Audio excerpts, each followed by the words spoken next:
እንደሆነ ይገባናል ባይ ዘ ዌይ ኤርትራያኖች በጊፍት አይታሙም ጊፍት ይሰጣሉ ፎር ኤግዛምፕል ሱሱን ተመልከቷት ሱሱ ማለት ምግብ የምትሰራው ቲክታክ ላይ ያለችው ሱሱ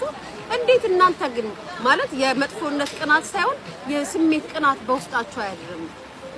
አባባሌ ገብታችኋል ሱሱ ስራዋን ስትሰራ ፕሮግራሟን የምትሰራቸውን ቢዝነሶቿን ስትሰራ የምታደርገው ኢትዮጵያዊን ከሚያገናኝ ነገር ጋር ነው በቃ ማለት የሚመለከትላት ቢዝነሷን ሰፖርት የሚያደርጓት ኢትዮጵያዊዎች ናቸው ስለዚህ እያንዳንዱ ነገሯን በኢትዮጵያዊ ነገር ነው የምታደርገው ሶ ልክ ግን ለሀገሯ ልጅ ድምጽ መስጠት ሲኖርባት ላይቭዋን ከፍታ ቪዲዮ ሰርታ የሀገሯን ልጅ ነው ሰፖርት ያደረገችው እውነታው ይሄ ነው አለቀ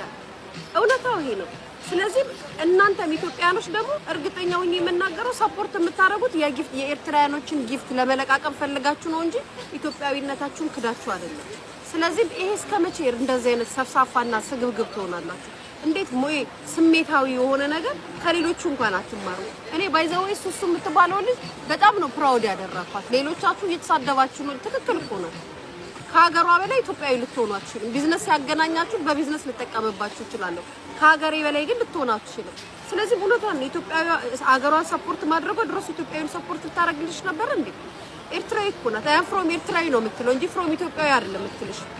ለምን ደገፈች ለቢዝነስ ሲሆን እንዴት ነው አይምሯችሁ የማይሰራው እነሱ በየትኛው ማቅጣጫ በሀገራቸው አይደራደሩም በሀገራቸው በፍጹም አይደራደሩም እንኳን በሀገራቸው መንግስት አይደራደሩም በሀገራቸው መንግስት ግን ደግሞ ሰውየውን እንደማይወዱት እኮ ሲያወሩት ሰማላችሁ ግን ለኛ ለኢትዮጵያኖች አሳልፈው አይሰጡም የኛዎቹ አላችሁ እንጂ አማረልን ተወደድን ታወቅን ብላችሁ ሶሻል ሚዲያ ተከፍቱና ኢትዮጵያ የምትባል ሀገር እንደዚህ ነገር ነው ኢትዮጵያንማ እንዳትነኳት ገደል ግቡላችሁ ከፈለጋችሁ ማርያምን መደበቂያችን መሸሸጊያችን ነው